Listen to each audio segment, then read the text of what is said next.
Me Janvi Panchpor. Welcome to my YouTube channel. आज आपण electromagnetic radiation या पार्ट बद्दल बघणार आहोत.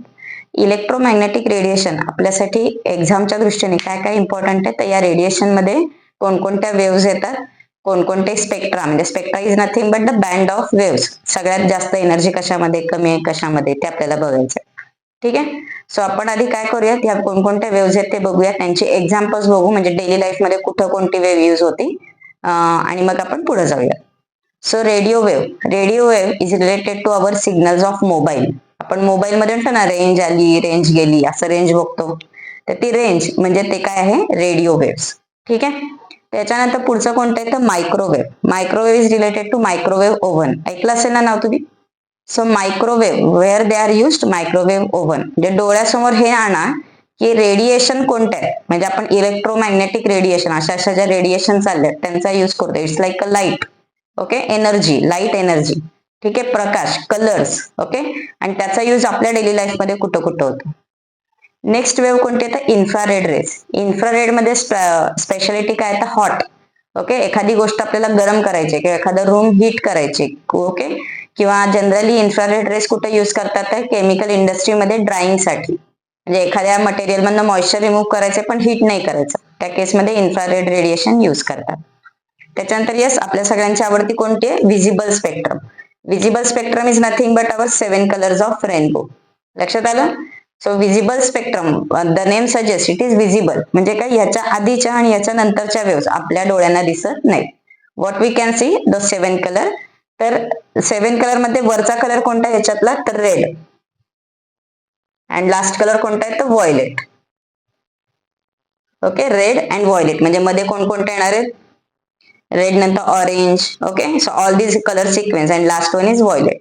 सो रेडच्या आधीच आहे त्याचं नाव आहे इन्फ्रारेड, आणि व्हायलेटच्या नंतर आहे त्याचं नाव काय, अल्ट्रा व्हायलेट. लक्षात आलं, म्हणजे नावं लक्षात ठेवायला सोपी आहे. आणि विजिबल स्पेक्ट्रम मध्ये वरती कोणता आहे आणि खाली कोणता आहे. ओके. मधले रेस तुम्हाला माहिती आहेत ना. रेड नंतर कोण येतं, ऑरेंज, बरोबर. त्याच्यानंतर yellow, green, then blue, then indigo and then violet. Okay. That is nothing but our इंद्रधनुष्य कलर. फक्त हे महत्वाचं काय, तर वरती रेड आणि खाली व्हायलेट आहे, हे सिक्वेन्स मध्ये नीट लक्षात घ्या. त्याच्यानंतर कोणता रेज येतात, तर एक्सरेज. एक्सरेज म्हणजे कोणते, तर जे आपण एक्सरे मशीन मध्ये बघतो, म्हणजे आपण जे ऑर्थो केअर मध्ये आपण एक्सरेज यूज करतो, that one is X-ray. Last one, next one is gamma ray. Gamma ray have very high energy. They are nothing but our nuclear power station. Okay. आपण म्हणतो ना alpha beta gamma rays, nuclear energy जी कोणती ती कोणती, gamma rays. त्यानंतर कोणते येतात, तर कॉस्मिक रेज. तर कॉस्मिक रेज म्हणजे कोणते, की जे आपले सेलेस्टियल बॉडीज, म्हणजे आपले ग्रह तारे सूर्य ढग वगैरे, तिथं कुठं काय स्फोट वगैरे होत असतात, त्याच्यामधनं जे रेज बाहेर पडतात. Okay. That one are cosmic rays. Okay. They have tremendously high energy. Okay. So all this sequence whatever is written, it is in the form of increasing order of energy. बघा, mobile आपण खिशात ठेवला तर काय होत नाही, म्हणजे actually होतं पण इतका मोठा काय हॅम्पर होत नाही. Okay. So radio waves are very weak, or you can say their energy is very less, that we can carry mobile in our hand, we can carry it in our pocket, म्हणजे आपल्या body पार्टच्या जवळ आपण घेऊ शकतो. तसं x ray वगैरे घेता येत नाही, बरोबर की नाही.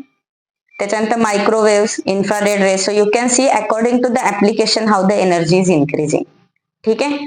युव्ही रेस तुमच्या लक्षात येत असेल तर कुठले आहेत, तर ओझोन लेअर, आपण म्हणतो ना ओझोन लेअर आता डिप्लिशन होते, आणि आता सनचे युव्ही रेज आता आपल्या अर्थवरती येतात. सो किती किती हार्मफुल आहेत त्याचा तुम्ही स्टडी थोडाफार केला असेल. So these are UV rays. So as you go down, energy is increasing. Okay. And now just check out the formula. E is equal to h upon lambda. Lambda is equal to c upon nu. Nu bar is equal to 1 upon lambda. Then next one कोणता आहे आपला, T. T is equal to 1 upon nu. And last one is nu is equal to c upon lambda. बरोबर की नाही. So or these are the formulas related to waves. So यातला काय काय part आहे. ई म्हणजे काय, energy. Energy is generally measured in joule, or in case of waves it is also measured in electron volt. Okay. Next one कोण येतं, lambda. Lambda म्हणजे काय, wavelength. What is wavelength. Wavelength is nothing but the length of a wave. It is nothing but if you major a wave two consecutive crest or two consecutive trough, दोन crest मधलं किंवा दोन trough मधलं जे distance आहे, it is called as wavelength. It is denoted by lambda. Okay. Next one is frequency. फ्रिक्वेन्सीचा symbol काय तर न्यू. फ्रिक्वेन्सीचा सिम्बॉल काय nu. What is frequency? It is the number of waves passing through a specific point per second. एका सेकंदात किती waves pass झाल्या ते मोजायचं, त्याला काय म्हणायचं फ्रिक्वेन्सी. ठीक आहे, म्हणजे वेव्ह जर का छोटी असेल तर फास्ट फास्ट फास्ट पुढे जाईल, लहान मोठी असेल तर वेळ लागेल. Okay, so that one is frequency. Then next one is nu bar. Nu bar म्हणजे काय वेव्ह नंबर. वेव्ह नंबर म्हणजे काय तर number of waves per unit length. एका पर्टिक्युलर एरियामध्ये किती वेव्स आहेत, लाईक इथून ते इथपर्यंत एवढ्या एरियात किती वेव्स आहेत. For example for this it is 1.5 wave. दुसरी वेव्ह समजा ही एवढीशी असते. ओके, म्हणजे ज्याची वेव्हलेंथ लहान आहे अशी एखादी वेव्ह असते तर काय झालं असतं त्याची number of waves will be larger. So this one is nu bar. Okay, and last one is T. T म्हणजे काय? टी म्हणजे काय तर टाइम पिरियड. एक वेव्ह कंप्लीट करायला किती वेळ लागतो त्याला काय म्हणायचं T, time period. It is measured in second. Okay, so for this things okay हे आपल्याला हे व्हॅल्यूज किंवा हे फॉर्म्युले आपल्याला ऑलमोस्ट सगळ्या जे आपण वेव्हसाठी रिलेटेड म्हणजे आपण हायड्रोजन स्पेक्ट्रम बघणार आहोत, त्याच्यानंतर कुठला बघणार आहोत आपण तर ब्लॅक बॉडी रेडिएशन असेल, अशा वेगवेगळ्या आपल्याला कन्सेप्ट बघायचे. प्रत्येकामध्ये आपण या वेव्हच्या फॉर्म्युले युज करणार आहे. ठीक आहे, तर या फॉर्म्युलेज युज करताना काय काळजी घ्यायची तर तुम्हाला पहिल्यांदा कॅल्क्युलेशन करताना एसआय युनिट मध्ये काय असेल ते कन्व्हर्जन करायचं अँड देन यूज दिस फॉर्म्युले. ठीक आहे, चलो. So now just from this relation what you can see की E energy is inversely proportional to lambda, isn't it? E is equal to hc upon lambda. म्हणजे काय energy is inversely proportional to wavelength. As wavelength increases energy decreases or vice versa. Similarly अजून एक formula आहे बघा, lambda is equal to c upon nu. Okay, so if you fill up this value what we get E is equal to I write here E is equal to h nu. E is equal to h nu. So from this formula what we can say E is, I'm sorry, पहिलं काय लिहायचं होतं आपल्याला energy is inversely proportional to lambda, isn't it? Energy is inversely proportional to the wavelength and energy is directly proportional to frequency. Energy is inversely proportional to wavelength and energy is directly proportional to frequency. Is it okay? Or in other words what we can say, as energy increases wavelength decreases frequency increases. Okay, आणि मध्येच कोणाला आता हा new bar. Nu bar म्हणजे काय होणार आहे 1 upon lambda. Okay, so energy increases wavelength decreases wave number increases frequency increases. So relation कळालंय तुम्हाला. एक कुठला तरी रिलेशन डोक्यात ठेवायचंय आणि एखादा कुठला तरी फॉर्म्युला, एक फॉर्म्युला एक रिलेशन डोक्यात ठेवलं की कुठलं पण तुम्हाला कॉम्बिनेशन आलं तर सॉल्व्ह करताय. ठीक आहे, ठीक आहे. सो आता या वेव्स वरती इलेक्ट्रोमॅग्नेटिक रेडिएशन वरती क्वेश्चन काय येतो, arrange the following in increasing order of energy, arrange the following in increasing order of frequency or any decreasing order of radiation whatever. Okay, frequency wavelength wave number time period कशावरती तरी order मध्ये विचारतात. Okay, so what is written here from radio to cosmic. Radio to cosmic म्हणजे काय बोर्डवरती जी काही sequence दिलाय तो sequence काय तुमचा, तो सिक्वेन्स काय इन्क्रीजिंग ऑर्डर ऑफ एनर्जी. तर एक कुठला तरी पाठ करायचा आपल्याला. रेडिओ पासून कॉस्मिक करंट येताना एनर्जी वाढते.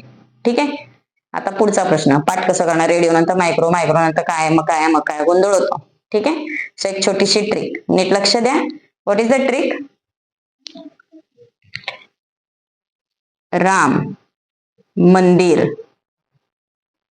इज, बरोबर, Ram Mandir is radio micro infrared. Ram Mandir is, पुढे बघा काय येणार आहे visible. Ram Mandir is visible under X-ray glass .com.